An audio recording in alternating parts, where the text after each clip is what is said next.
Hello, welcome to episode 3 of season 2 of the MLS podcast. I'm Luke Flanagan, and joining me is Tom Billis on the other What's side up, of the mate? Atlantic. You all right? Yeah, not bad. Are we really on episode 3? I thought this was episode 2. No, man. No, we've Are we had doing two. some sort of George Lucas style episode numbering system? Well, Uh, we can do that. We're only up to 3 this season because we've just kind of been a bit rubbish. But Wait, you say only up to 3? I thought we were only on 2, so nah, I'm shortchanging us even more than you are. nah. We had an episode called "We're Back," and then we had a recap after round 2. So we talked about a lot of stuff to do with the CONCACAF Champions League originally. You're right. I would have believed you anyway, but thank you for presenting the evidence. So It's all episode right. 3, Episode 3, the difficult third album. by far the awful run in the Star Wars films, I would say. For me, the worst one is the second one, but Was that Attack of the Attack Clones? It's bad. Yeah. It's real bad. I do kind of think that was it Revenge of the Sith, the third Yes. one. Yeah, Yes. I remember that being really bad. They're all bad, mate. Yeah. Phantom Menace. Anyway, also. that's probably Anyway, enough. Yeah, Star we don't Wars need hot any more take. Star Wars reference. It's not really a hot take. Although we'll probably then just get given that it came out 15 years ago, it's pretty cold actually. It's a room temperature take. It's a lukewarm take. So we're gonna just chat about the season so far. You've been very organised and got your notes into gear. I know. I actually made notes for last weekend because we intended to. We did. Last weekend, and then things got out of hand, and we pushed back. And so I basically took those notes, threw them in the trash, and made some new notes. So let's which are actually quite similar because I think we should start with this. I know we're going to talk about the East first. Just looking at the number of games that everybody's played, something that probably confuses MLS or newcomers to MLS is that the games played is all over the place. I mean, it's not super split apart, but Salt Lake have only played 4 games. They're in the West, and then Montreal have played 7, which is quite a big disparity for this early into the season. Sure. MLS doesn't quite follow those structured. It's not organized like British football is, really. I think that's what it comes down to. It doesn't have that adherence to a calendar. So we've got some clubs on 5, some clubs on 6, some clubs on 7, and then RSL are chilling on 4 because they had that bye. It doesn't help that the East has 14 teams and the West has 30. Saying that, it should be Charlotte that come next year. So there should be 28 next year. And then the plan is to roll out to eventually 30 teams and then potentially even more. So, it's a very unique situation that most British football fans will not be accustomed to whatsoever. Well, another thing that the Frank Lampard coefficient, which is a lot of these teams are very spread apart, which I know it doesn't feel like it should make a difference because they're on the same country, but this country is just impossibly vast sometimes. Yeah, so, I do think that does make a difference. During the day, I am a teacher. Well, I try and be a teacher sometimes.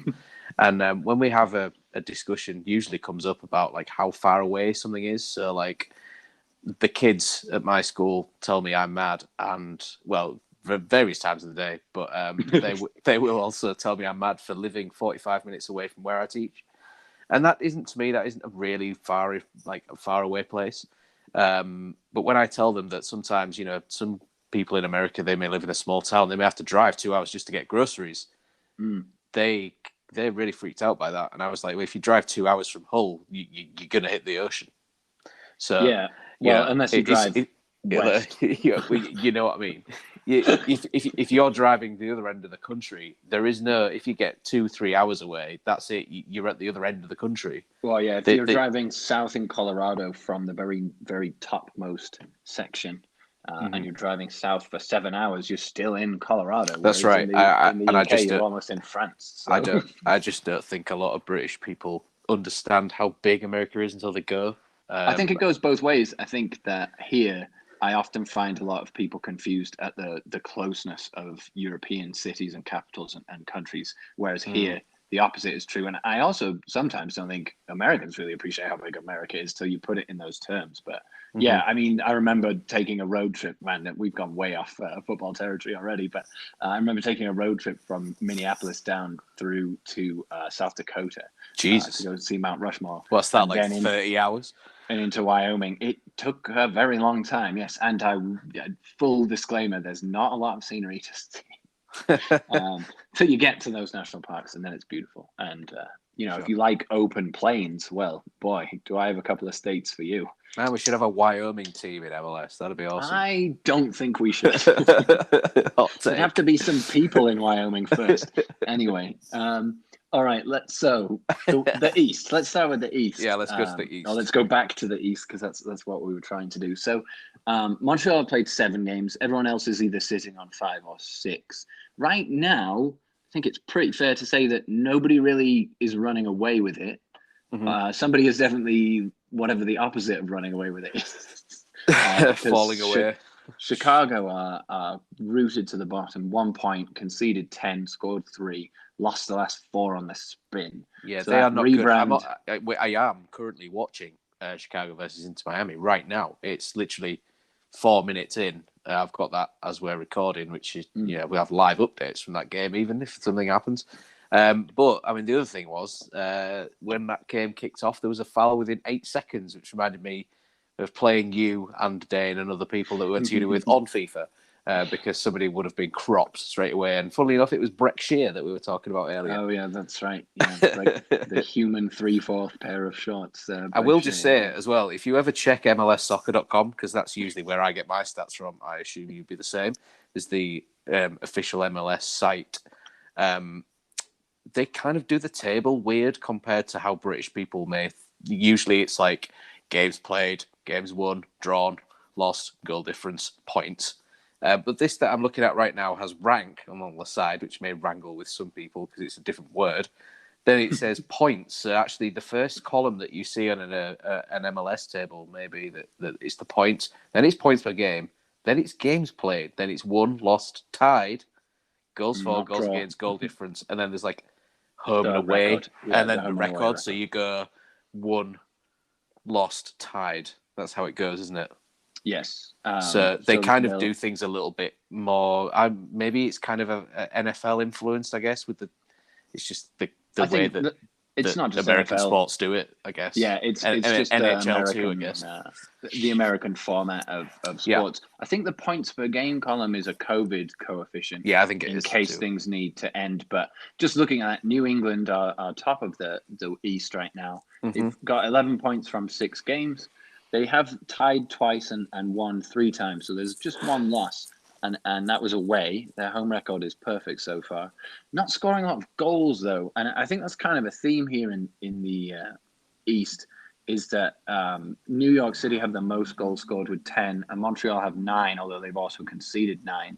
Miami have 8. But then everyone else is sitting on 7, 6. It's not been particularly high scoring. It's been a dull start to the Eastern Conference, I think you would say. There's not a lot of high-scoring games.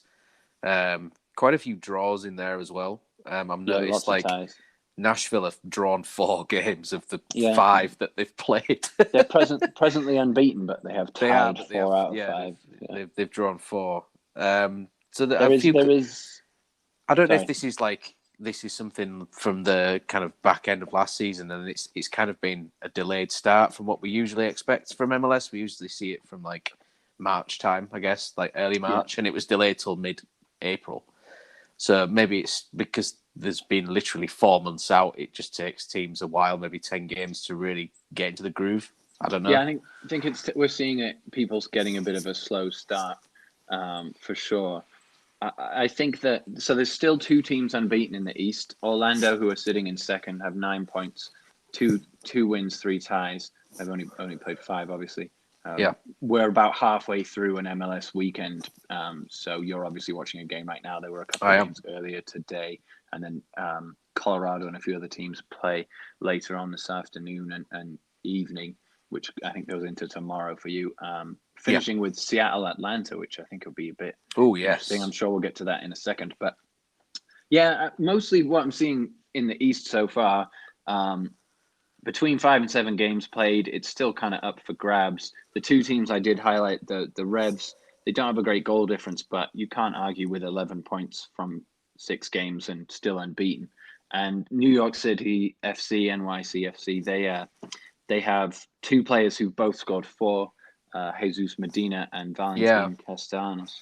And they've scored 10, only conceded 4. So in terms of teams to watch, I think New England and New York City and Orlando, the top 4 right now. I think it's going to be interesting to see where they are in a few weeks' time. I do think it's certain. I always kind of keep an eye out for Atlanta more than anyone else, just because I'm a big Joseph Martinez fan. He's currently been eased in after that horrific injury he had. So I don't expect him to hit any kind of form right now, but I think the signs have been positive so far. Well, since we spoke, he has scored. Yeah. Which is 581 days after his previous goal. So mad, man! It's just ridiculous. But I mean, there was a global pandemic and they didn't make the playoffs. Injury they didn't make the playoffs, I don't think, or the latest stages of the playoffs. And then he got injured the very first game of that COVID season. Yeah. So he was out for so it was the preseason of the COVID season. Then he was out all that season. Yeah, then you've had this one MLS's as well. back tournament and the tail end of last season. Yeah. No, and it's obviously the kind of injury that he had has got to be eased back in. But I'm pleased that he scored. We're both big fans, obviously. I mentioned it before, but I've had the pleasure of seeing him play here in Colorado, and he is proper good. So I hope that he gets back to his best. But the fact that he's scored and is getting minutes again is terrific. I want to provide you with an update on the Cincinnati goal count. Oh yeah, we did this. So Cincinnati scored. Can you just remind us how many goals they scored last season in its entirety? 11, wasn't it? It's 12. They scored 12 last season. They scored 12 last season. Okay. Yeah, which is just every time. It's preposterous. It's bad. But this season they're already up to 6, including 2 scored this very day. They beat Montreal. Yeah, they 2-1. Away from home, which is pretty good going. And I was interested to see, and I'm sure that fans of Premier League soccer will be interested to hear, that Locadia, who I thought was just on loan from Brighton, but I think he has actually joined them permanently. That was an odd one. I thought it would. I thought he was pretty good for Brighton. I think did he get injured and then never kind of got back into the side? Was that kind of? I believe he did get an injury, but he was one of those Brighton strikers that is really good at all of the play except for finishing goals. And if you look at Cincinnati's issues from last season, maybe suggests that he's not the best player to have in there. But the other thing that blew my mind about Cincinnati, central of their defense, marshalling the things, is Jeff Cameron, formerly of Stoke City. Yeah. One of 2 former Stoke City defenders kicking it around in MLS at the moment. The other one is Ryan Shawcross. Yeah, he's playing currently at Inter Miami. Yeah, playing right now. David Beckham, Phil Neville's Inter Miami. That's right. To give them their official title. So at the beginning of the season, we talked about Cincinnati needing to create some more chances and score some more goals, obviously. And they're up to 6, so they're already halfway to surpassing last season's total. So they've had a better start. Is also their coach. He is. Did you know that? Yes, I did. That was a very left field appointment. I'm not. I don't know, man. It just feels like the MLS seems to be this kind of testing ground for new coaches. I'm not 100% sure about this. Chicago coach seems really kind of young, and I don't know. He sounded like it was like a German name, Felix something. I want to say. I remember there was a couple of articles that I read when he was first appointed, because it was before the season started, and there was a kind of negative vibe about that, and that's kind of maybe been proved right with the fact that they're bottom currently with 1 point. It's Raphael Wicki is his name. Right, okay. He's a Swiss coach and former player. Just talking about Chicago Fire coaches, there wasn't the coach of Barnsley, Ishmael Valerian. I watched the playoff game this morning. He's a terrifying man. He's very scary. Rollicking his team on the touchline. Oh today. Yeah, they were unlucky in the end. They were, yeah. I was disappointed. It was a great breakaway goal for that Barnsley goal. In terms of MLS relevance, aside from their coach being formerly a Chicago coach, there's yeah. also DK is there, isn't he? Daryl DK. DK. Yeah, I guess he'll now come back to. Yeah, I would assume so. Is he at Orlando? Or is he at? Yeah, he's at Orlando. Orlando, isn't he? yeah, that's right. He's on. I there, would but assume he would come back and then, yeah, start playing for that. And I think there was going to be some kind of talk about him if they did get up into the final and go up to the Premier League. He'd want to fancy a crack at the Premier League, but I think it'd seem a shame not to, play the rest of the season at least for Orlando. They'd want him back because he's on loan, isn't he? So yeah, well, they're talking about quite a big fee, and there's obviously been a few high-profile transfers from MLS into other domestic leagues. So I'm wondering if he might be the next kind of bigger player to move. Potentially. He can clearly do it in the Championship. Can he do it in the Premier League or somewhere else around Europe? He has the credentials. He's just reading some of his tweets. He was talking about looking up to Didier Drogba, and I could kind of see that. He's a heavy kind of strong striker. He likes to bully the defenders. Yeah. Maybe he'll stay on his feet more than Drogba. Oh, hot take. Oh, sorry, I never really got over that Mourinho era. It wasn't a hot take. Dived again, all over the place. Again, second fairly lukewarm take, given that it's been, 15 years or whatever since Drogba was playing for Chelsea. Never mind. I was just never a fan. No. Never a fan of Chelsea. No. Never. Okay, so the other thing I just wanted to mention, aside from those two unbeaten teams, Chicago Fire not scoring, 4 losses. It does look a bit troubling for them. Obviously, it's still a bit early, but it can only go up from here. They weren't particularly good last year. Either. No, and they're in the middle of this rebrand, aren't they? So they've changed their crest and a few other things. And so far, maybe they should go dig out the old one, see if it's still there. Well, maybe they'll get better luck with it. I mean, the same went for the Crew. Yes. Although, incidentally, before we leave the East, I'm not sure if you've been following it. The Athletic's been publishing some really great articles about it. Other publications are available. About about Columbus rebrand. That's I don't know if you saw, but they were going to be rebranded as Columbus FC. Was it SC, like Sports SC, Club? Yeah, sorry. Yeah, Club Columbus. Yeah. And they were planning to keep Crew as a nickname, like a sort of informal nickname. And the fans who are heavily involved, especially with the Save the Crew campaign that they had going on when somebody was supposedly going to move the Crew to Austin. I remember that. I remember that happening. They originally were going to move that. They were going to move that franchise, and that was going to become Austin. That's why they were talking about Austin and the Crew being like a really bitter derby that it's going to come out. So interesting. But carry on. The Save the Crew campaign was quite successful. They did manage to find a new owner that kept them in Columbus. They're one of the founding clubs in MLS, and I mean, just for me personally, I remember reading Columbus Crew as a name in various publications, like Match Magazine, when I was reading that as a kid. And then Football Manager, it's just an odd name. Like it stands out. They've got to be the only Crew that I can think of. The others are Uniteds and FCs and things, but the only Crew I can think of comes from Columbus. So I was pleased to see that they managed to keep that nickname.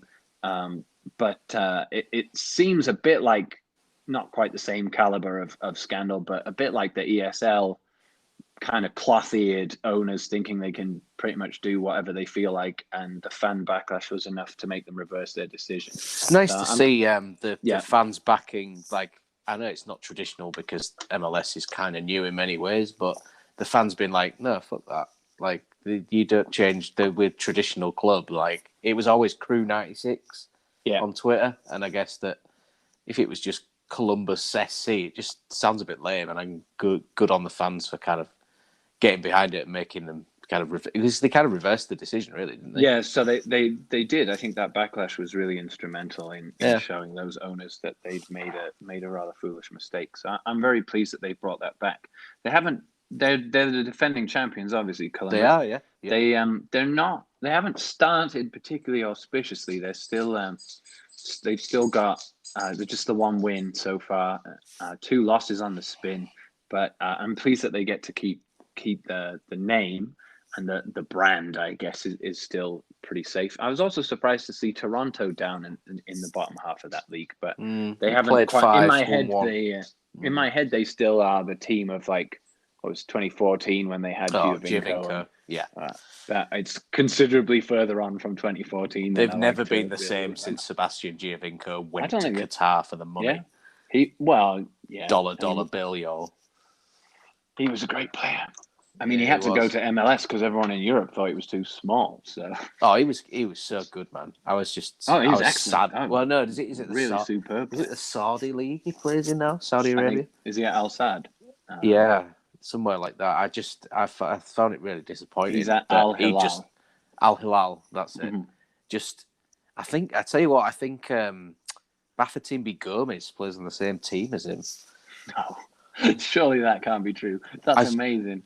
But please check it. Please, I am looking at it now. He does. Wow, Yeah. what a strike partnership! That is a proper little and large strike partnership, isn't it? Just Bafatimbi Gomez is 6'1", and Giovinco is decidedly smaller than that. At 5'3". He's about 5'4", I think. Yeah, he's 5'3". Yeah, 5'3". Jesus. The atomic ant. I just remember Bafatimbi Gomez's Panther celebration. Yeah. You can still do that on FIFA when you score. He still does it. It's kind of deranged, to be honest. It's really terrifying. really weird. You have to partner it with very starey eyes. But that's an interesting little and large partnership right there. All right, we're still going to move to the West. And in the West, there is one team that seems to be pulling away from everybody else a little bit. Come on, boys. You want to take the floor here for a second while I find a bucket to be singing?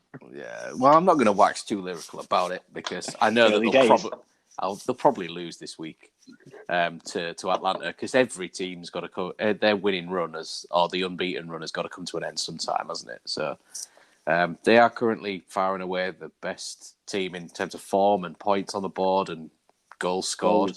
Yeah, I mean, goals scored the goal difference is 11. They've scored 13 so far. They've only conceded 2. Yeah. And one was on the opening day against Minnesota, I believe. Oh no, that was 4-1. 4-0 was it? They conceded one to LAFC because they've actually played LAFC twice already. Yeah, that does a bit happen. Strange. Schedule isn't quite so spread out as it is in say the Premier League. I think they drew away to LAFC and then they beat them 2-0 last week, I believe. They've been really impressive and they've actually started with a new shape because they don't have the star players that they're famed for. John Morris is still out and will be for a while. Yeah. Because he originally went to Swansea and then got a really bad injury and then he just came back. Knee ligaments again. Which is a massive shame. Also because it's a similar injury to what Martinez had. Yeah. And also Ladero is out until apparently June. And he's kind of the playmaker in the middle as that number 10. They've still managed to do everything by relying on Christian and Alex Roldan, which is really strange. The two brothers. I mean, Alex Roldan has the most interceptions in the league right now. He's been superb for me this year when I've watched him. He's been brilliant. I never really rated him an awful lot last year. Not that he was a bad player. I just kind of thought steady away kind of right back. But him and Brad Smith on the flanks as wing backs have been superb. Yeah. If teams kind of invite Seattle to come onto them, they're done for because Seattle they play 5-3-2 really. Yeah, it's some good width, and they've got bombing wingbacks. And Brad Smith, I was interested to note, he was formerly Bournemouth and Liverpool. I'd forgotten that he had gone to Seattle. He joined them in 2018, but he definitely got a few appearances in the Premier League for Bournemouth. I think he had quite a big money transfer to them, and it didn't really work out. He did, and he then came back at the start of the season. Yeah. So I mean that's an interesting one, and Christian Roldan has been really good. Rui Diaz is always on form, and they've got Will Bruin fitted in there. They've got a couple of bad injuries though. I mean they've now got Stefan Cleveland in goal because Fry's out. Alex Roldan actually went in goal against San Jose. They'd used all the substitutes they could use. I think actually they could have brought another one on, but they'd use the 3 different because you could only have it at 3 breaks. Yeah, there's like those 3 windows for substitutes. Yeah, they'd already done that, and he had to go off. So he had Alex Roldan made a crucial save. They came away from the Quakes with a 1-0 victory. And I think I was going to talk about the Quakes, which may have shocked you. But they play a very unique style. I don't know if They you've really kind do. of Yeah, I don't know if you've isn't it kind of like watched it. hyper chaotic pressing sort of? It's man marking. So each kind of player is drilled on who they mark. So they match up each team position for position. Man to man. Wow. And it's sometimes it really works. And then like I remember last year, Seattle beat them 7-0. So it didn't work altogether. I think that was when they were particularly COVID ridden and hit. So they had kind of, a few, well, whether they have academy or not, I'm not particularly sure, but they really suffered. But when I saw them against Sporting Kansas City in one of the playoffs, they gave as good as they got, and they've got some fast pacey wingers, mainly Honduran, I think. There's a lot of Hispanic sounding names in there, but they have a very specific way of playing. It's very difficult to play against. I was I'll really have to impressed with check them. that out. I believe they're coming to Colorado in the not too distant future. It's kind of the Jenga pressing idea. When you win the ball back, through sort of aggressive pressing high up the field. It's that just to a different level, man. It's just, I suppose one of the things you'd compare it to is the kind of the running stats that Leeds United seem to like beat everybody on. The hyper fit, just completely sprints, so many sprints, just making sure that they get the ball back or they force the error from the team. They're in fifth in the Western Conference right now, so they've played 3, won 3, and lost 3. So their record definitely reflects that it either works or it totally doesn't. Absolutely. So I think when you're trying to match up against a team that, I mean, you're always going to have a formation that you kind of prefer, or like you have players that fit that formation better. I think when they've come up against teams that play 5 at the back, I don't think they've been able to manage it as much, because how do you press 5 at the back without leaving yourself exposed? Well, and I noticed they also have a young 17-year-old who's been making a real mark so far. Cade Cowell, who's being linked at the moment with Barcelona. Yes, 17. He's got 2 goals and 3 assists. I'm telling you, man, MLS is league to watch. All these exciting young talents come in. Like Seattle took the piss so much they brought on a 16-year-old kid against LA for his debut. He's like not even 17. We're just seeing a lot of youngsters coming through, and I think people are recognizing that there's value to be found in the league.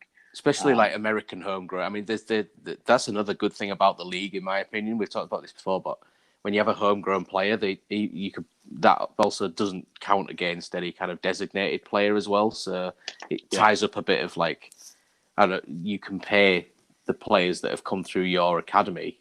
There's also an incentive, I think. There's an incentive from the league if you choose to, instead of going the designated player route of buying expensive, maybe slightly imports, on the way down players from South America, but to instead promote from within. I noticed Seattle is also running Josh Atencio. He's injured currently right now, but he's played 2 games this season, has pretty strong ratings in those so far. Although I didn't know that he was injured. He's done all right. He's number 84, I think, but he played central midfield, did pretty well. He's just got a knock on his knee. Same with Delem. He's out for a few weeks. So they've got a lot of knee injuries, Seattle, which is maybe slightly worrying as you get into, 6, 7, 8 games and teams really start to test you, try to work you out. I think the fact that they're playing 5 at the back has confused a lot of teams because they didn't play that last year.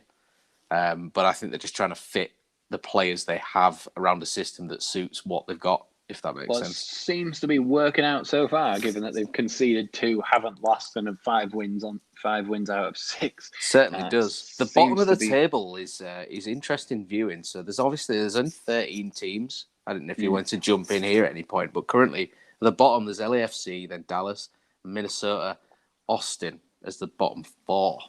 Obviously, Austin are new, but like Minnesota were in the semi-finals last year, and LAFC are always lauded as like the sleeping giant of new kind of, I don't know, new franchise that should always have like high hopes of like dismantling the Galaxy from towards the top, but they don't seem to be doing that this year. Well, Carlos Vela has not been totally fit, and then also Rossi, who did he win the Golden Boot last season? He's a very, very talented forward, but I don't think they've had much opportunity to get them on the field at the same time. Rossi, he's 23. He's only scored once this season, but last season his contribution was pretty significant for that team.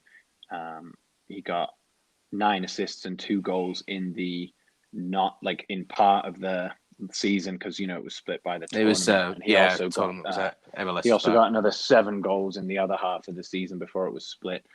So I think total he ended up with around 12, 13 on the season. And obviously if he's not bringing that this time around, the bottom of the West is weird because unlike Chicago, who are rooted to the bottom with 1, there's a few teams clustered.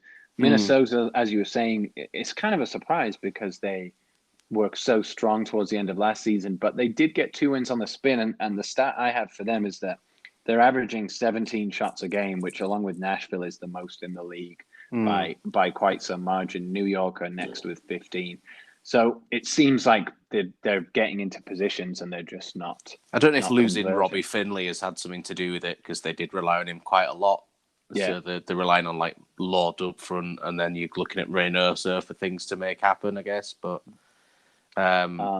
it might just take a while for them to get used to that new kind of system, I guess. Yeah, and so the Rapids have played Minnesota, Austin, and Dallas, and they actually play LAFC today. The Dallas game was incredibly tedious, but Dallas did not look particularly bothered about doing anything in that game, although to be very defensive and negative. Yeah, it was sort of 0-0, first game of the season, rust for everybody.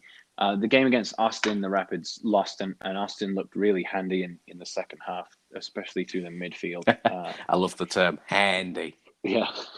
For any League of Gentlemen fans out there. He looks handy. At this point, I think I'll just steer the conversation slightly more towards Colorado, because I was at the game. I was at the game last weekend. Oh, you won 3-1, wasn't it? It was a very tidy victory, yeah. I took some friends who had never been to see soccer before in person. It was really great to be able to do that. And the Rapids looked really good. Lovely Colorado evening. Stadium had about just shy of 8,000 people socially distanced. And you beat the Dynamo. We did 3-1. It was a pretty easy victory, to be honest, and it flattered Dynamo, if anything, in my opinion. Although that is not really worth a great deal because I'm a Rapids fan. But the difference for the Rapids between having Sam Vines in the team and him being out, he missed. He scored your first goal, didn't he? He did. Really nice left-footed strike. But he's 21 and is through the youth system, and Cole Bassett is 19 through the youth system. He scored the last goal? He did, although he didn't know much about it. The goalkeeper essentially cleared it into him and it bounced off him and went in the goal. But they all count, mate. Yeah. I wouldn't be complaining if it was me. 2 really nice assists for Michael Barrios, who's a new signing for the Rapids this season. He got 2 really great crosses. Looks like he's been run over in his head. He is very short, yeah. Blonde hair. That's he does appear to have like a roadkill without the spikes. Yeah, precisely. But he was hanging up crosses, and Diego Rubio scored a really nice header. Got a lot of time for a glancing header from the edge of the penalty spot. All in the neck muscles. Yeah, he just guided it home. It was really nice. But surprise of the season for the Rapids for me and my friends, and shout out to Tim here, who I'm sure is going to be listening and is going to really hate this next sentence that's going to come out my mouth. But Danny Wilson is playing really well in defense. He's not really a first choice. He was a Liverpool trainee. He was really good on a Football Manager, I think like 2008 or 9. He's 29 now, so obviously that's some time ago. But he's played really well for Colorado this season so far. Why is your buddy Mike not want to like that? Not Mike, Tim. Tim really doesn't like him. Oh, really? Really sure he's just one of those players who just like, he's shit, get him off. Yeah, essentially. Yeah. To be Slightly fair, unfair. Wilson hasn't been exactly a roaring success at the Rapids, but this Okay. season he's been turned terrific. it around, has he? Okay. Yeah, well, he wins a lot of headers. He seems to be underneath everything. He's also popped up with a goal, and he's not even the first choice centre back. Abubakar is the first choice centre back, but he's been working his way back from injury. So he Is it hasn't the player actually he's playing with? Like, is his partner more experienced or better, make him look better than him? Kind of thing? So they've been alternating who he's played with. He's played with Trusty, who was a MLS draft pickup a couple of years ago, who's 22. Trusty's a great name for a centre back. Really is, yeah. As long as you are dependable, you can trust E. Exactly. Drew Moore has come on for a couple sub appearances. He's very experienced, but no, it's been Trusty and Wilson in the middle, and then Rosenberry has held down that right back spot. But Vines, I think, being back makes a huge difference because he just provides attacking thrust and great balance. But it's quite a young squad for the Rapids, and they've been playing really well in the last 3 games. So hopefully they keep it up. Jack Price has been getting on the assists again. They call him the Shropshire Pirlo, or somebody does. Maybe he just calls himself that. But he's got excellent dead ball delivery, although Tim isn't a big fan of him either. Sorry, Tim. But he is, in my opinion, he's good. And he's got excellent beard game. So anyway, 3 wins on the spin. And we've got LAFC today, and they are not doing so well. So hopefully we can make it a 4th, although we are away. And then we have Dallas again at the end of the month in one of those weird MLS fixtures where you play the same team twice in the same month span. I'm not really sure why that happens. It's got to be a Western Conference geography thing.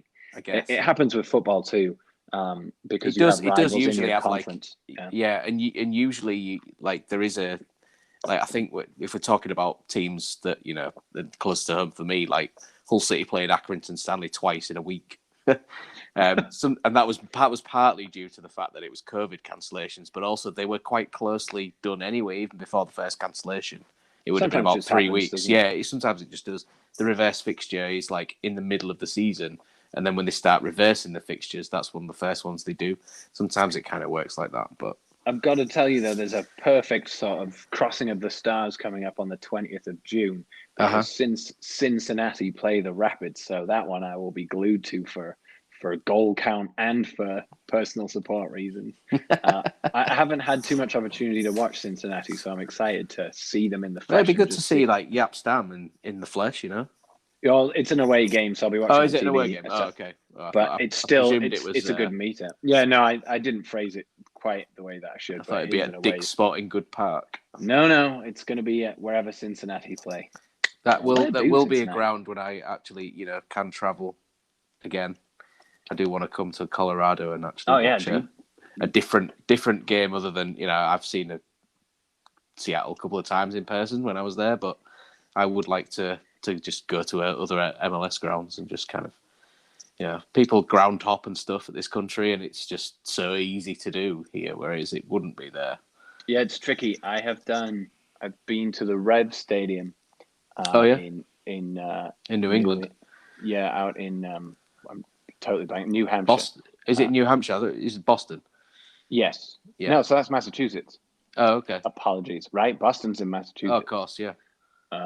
But that's where the Patriots play also, so they share that stadium. It is colossal. I think it has a movie theater in it. Jesus. And like a mall and stuff. I've been to the Sounders Stadium, although not to watch the Sounders play. I saw a couple of US. Men's national teams games there, didn't you? Yeah, and then I've obviously been to Dick's, and then I've seen some soccer at the Broncos Stadium too, which is probably where, if Denver ends up hosting the World Cup, which fingers crossed it will be one of the host cities in 2026, that's where those will be played too. So. Fingers crossed. Yeah, well, I'm really optimistic that we can be one of the host cities. I think it'd be great. I don't care which nations are here. I'll be there. Last little bit then, we've done both conferences. Was you just going to pick out a few kind of standouts from the season so far? Well, so I wanted to mention Chicharito because last season it wasn't quite the explosive debut in MLS. He did do so well. But he's already got 7 goals this season, which is more he got than last season. Yeah. Yes, it's 70% of LA Galaxy's goals. so far this season. So when he scores, they tend to do well, and if he doesn't, they struggle. They did lose today to Portland 3-0 about 2 hours ago. They had a player sent off early at the end of their first half, and then Portland went and scored 3 in the second. So they are sitting in second. Kansas and the Rapids are behind the Sounders, but the Sounders for me are the team to beat. I think we play them on July 4th. I want a couple other players I wanted to pull out and some other stats. Higuain has 4 goals on the season so far, which I thought, honestly, that's probably a decent return so far. Although I'm sure he's there on a DP salary, so he's going to. He'll be on big bucks. Yeah. But for David Beckham, Phil Neville's into Miami FC. That's decent start from him. And then for the Revs, Carlos Gil.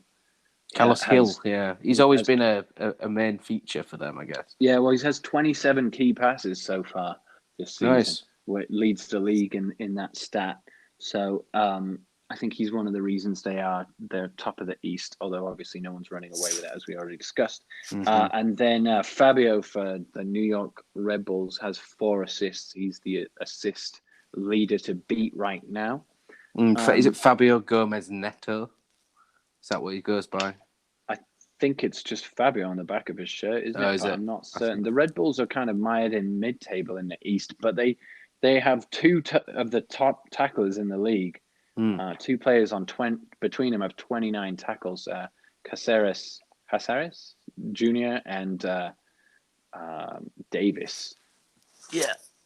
Both between them have 29 tackles, so they're getting those crunching tackles in. I noticed that, I think you alluded it to earlier, but I think Alex Roldan is up there with the interceptions. He's got 20 Yeah, different he has 20. interceptions. Yeah, he has the most. Yeah. He's everywhere. So goals, Seattle lead the table. Assists, Seattle lead the table. And key passes is actually Minnesota, which I thought was quite interesting. Yeah, well, so they've had 17 shots a game, and they are, they're creating chances. So I feel like they'll turn it around. For me, that those are the underlying stats that are going to show they're actually not quite in the correct league position. And they were a great team to watch in the run-in last season. So that Seattle game was nuts. In the playoffs, right? Was that? Yeah. Conceding it was 3 like goals in the 2-1 up, I think they were, and then they ended up losing 3-2, and it was like 15 minutes to go or something. Yeah. Seattle needs to work on one stat that I've seen. They're knocking in goals, but they're all mostly inside the 18-yard box. So it's the goals from the outside of the area. They're doing the Man City thing of walking the ball into the net, basically. So you're going to have to add some long shots. The Rapids have 2, which is the second most in the league. But I mean, it's not really very many, is it? There was one stat that always interests me, and was also why I mentioned them earlier on. San Jose love a yellow card. Oh, yeah, I have this stat too. You got 14, which is actually tied with Philadelphia and Montreal. I'm not really sure why San Jose goes, but I think it's just the way that they are so aggressive in the press that they do. They're just going to have a lot. That's 6 games so far for them, not played yet this week, have they? No, not yet. It's like two yellow cards a game at this stage. Getting a restart though, Yeah. That if they're doing this man marking and they're high gegenpressing and all of this other things, then you're looking at tactical fouls so you can reset. Exactly. So 14 yellows. That would suggest to me that all 3 of those teams are giving away a lot of tactical fouls. Miami also have 13, so they're not far behind. I mean, there's been a couple in this game that I'm watching right now. So there's been some very comical fouls and some great dives, and managers shouting a lot on the sidelines. So, but yeah, so that's still 0-0, by the way, as they go into half time. Pretty poor effort so far, I will say, from both teams. Pretty poor. But yeah, it's been a good chat to get together again for this podcast, mate. Yeah, I wanted to just do a couple random football shout-outs, but congrats to Atletico Madrid for winning the La Liga title today. That was a bit of a nail-biter. I was following that along. And Nice to looks see like someone other than Barca and Real Madrid win it. Yeah, although it'd be nice if it wasn't another Super League breakaway team. I But guess, but you if can't have everything, Atleti can you? didn't, well, if they didn't join Barca and Real in that, they would have been totally left behind, which is the same argument Spurs and Arsenal have made. It doesn't really wash, but it is still true. Yeah.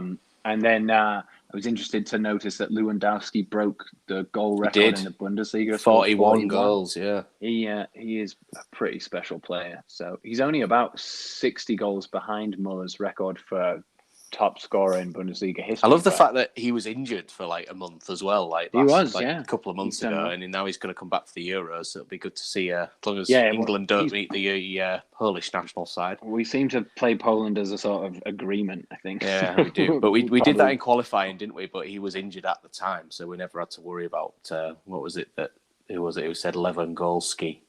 They called it. That's Muller. Yeah, it was Muller's thing, wasn't it? Classic German humor for you there. Yeah.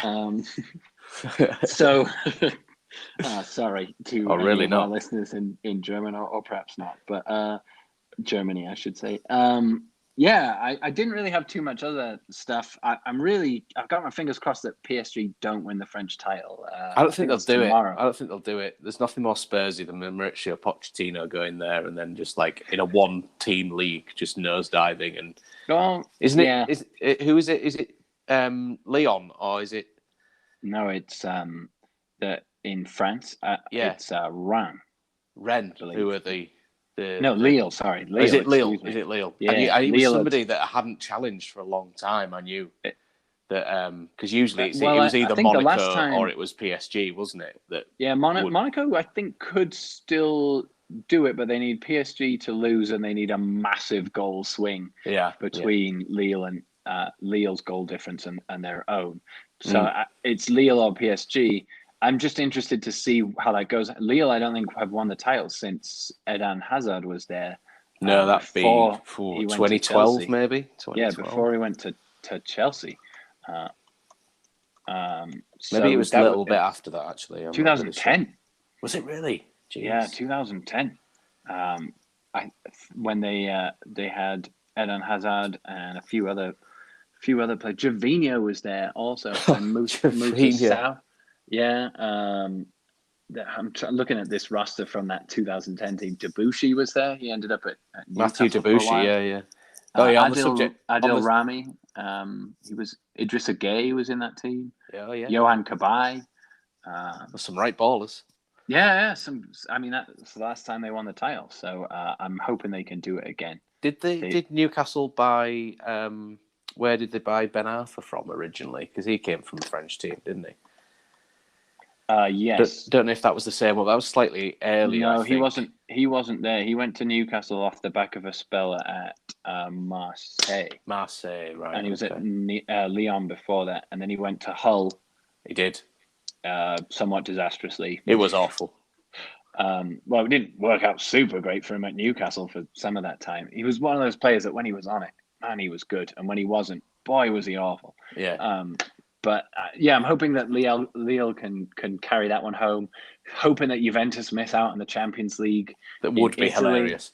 Basically, just going the socialist route and hoping the smallest person beats out the bigger guys. Juve are in fifth right now. It's going to be tight. I did watch Inter play Juve last weekend. I think that was. Was there any red cards? That was particularly explosive. There were 2 red cards. And 3 pretty terrible VAR decisions also. It was one of the worst refereeing decisions, or one of the worst refereeing games I've ever seen. Nice. And we think we've got it bad over in Premier League and everything else. Everyone thinks they have it bad because a lot of MLS fans complain, or certainly in Colorado complain about MLS decision making, and occasionally that is definitely true. But there's also the last day of the Prem tomorrow. Who have you got as finishing 4th, or do you just not care? I don't really care. I think Liverpool will do it, and they'll manage to phone it in as they have done to just scrape Champions League football. And everyone forgets how awful they are, and Jordan Henderson still gets picked for England, and we end up going out on penalties in the last 16. You're blaming all that on Jordan Henderson? Yes, I am. Is he going to miss all the penalties? Well, there is a tenuous link as well to Jordan Henderson because Sunderland won't be going up to the Championship. Yeah, they lost. They out, lost didn't they? to Lincoln. Would you like perhaps 30 seconds of jubilation to celebrate Hull City's return to the championship? My other podcast with Rich. Hold on, I'm starting a timer.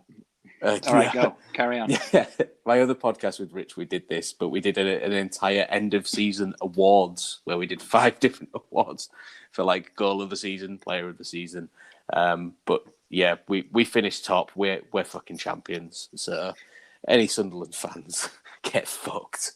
We can look forward to a Middlesbrough Hull City clash of the middleweight titans sometime next season. Maybe we should find out a way to live stream that and watch it together. I'm always pleased to see Hull do well. We should all laugh at Sunderland because they've got a 4th consecutive season in League One.